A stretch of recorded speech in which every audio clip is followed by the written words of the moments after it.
Morning swak na swak, I'm back! Eto na naman tayo, magsisimula naman tayo sa mga panibagong iba't ibang klaseng pampaganda. Ngayon meron tayong bagong technology, ito yung tinatawag na thermal. Pwede siya sa bata, pwede siya sa middle, pwede siya sa maganda.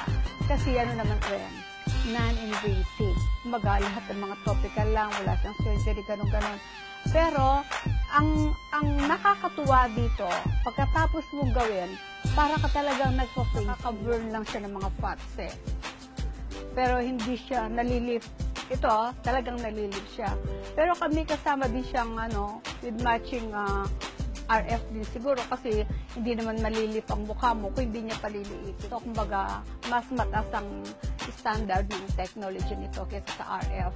Iba rin yung sa cavitation. Lens na lagi ko sinasabi is affordable. Pero ngayon, mas mura pa. So, huwag niyong kakalimutan, pasyal kayo sa Elens para masubukan niyo naman kung anong services na meron kami.